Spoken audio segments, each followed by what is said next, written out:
বিহারে নির্বাচনের পর এসআইআর নিয়ে সক্রিয় হয়েছে বিজেপি। তো পশ্চিমবঙ্গের প্রেক্ষাপটে এসআইআর কতটা কার্যকরী ভূমিকা নেবে রাজনৈতিকভাবে? দেখুন, আমরা এসআইআর এর বিরোধিতা করেছি, আমাদের নেত্রী মমতা বন্দ্যোপাধ্যায় এবং আমাদের দল এসআইআর এর বিরোধিতা করেছি একটাই কারণে, সেটা হলো এসআইআর অর্থাৎ নিবিড়ভাবে ভোটার তালিকার যে সংশোধন, সেটা করতে গেলে যে সময় লাগে সেটা নির্বাচন কমিশন বাংলাকে এই মুহূর্তে দেয়নি।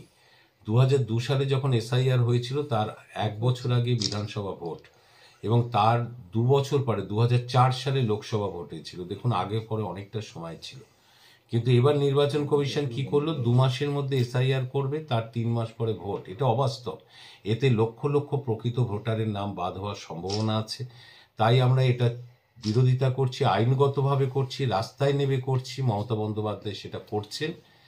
পাশাপাশি কিন্তু আমরা এটাও ঠিক, যেহেতু নির্বাচন কমিশন এসআইআর চালু করে দিয়েছে, আমরা 80,000 বুথে বিএলএ 2 অর্থাৎ আমাদের দলের প্রতিনিধি নিযুক্ত করে রেখেছি। তারা বিএলওর সাথে পাশাপাশি ঘুরছে এবং নজর রাখছে যাতে প্রতিটি ভোটার, প্রতিটি পরিবারের কাছে তারা যায়, প্রতিটি ভোটারের এনুমারেশন ফর্ম ফিল আপ করে এবং জমা করে। অর্থাৎ আমরা নিশ্চিত করতে চাই বাংলার একজনও যাতে প্রকৃত ভোটারের নাম বাদ না হয়। তাই এই বিপদের দিনে তৃণমূল কংগ্রেস 80,000 বুথে মানুষের পাশে আছে, তাকে সহযোগিতা করছে, ফর্ম ফিল আপে সহযোগিতা করছে, তার বিভিন্ন রকমভাবে তার নামটা যাতে থাকে, বৈধ ভোটারের নাম যাতে থাকে, সাহায্য করছে। পাশাপাশি আমাদের লড়াই চলবে, কারণ আমরা আশঙ্কা করছি বিজেপি শেষ পর্যন্ত 9 ডিসেম্বর যে খসড়া তালিকা প্রকাশ করবে সেখানে বহু লক্ষ প্রকৃত ভোটারের নাম ওরা বাদ দিয়ে দিতে পারে, যেটা বিহারে করেছে। তো ওটা হলে লড়াই হবে, আন্দোলন হবে এবং সেটা দিল্লি পর্যন্ত যাবে। এটা অভিষেক বন্দ্যোপাধ্যায় বলেছেন, আপনারা জানেন। তৃণমূল কোনো মতেই এটাকে ছাড়ছে না, আর এটা বিজেপিরই বুমেরাং হবে বিজেপির পক্ষে।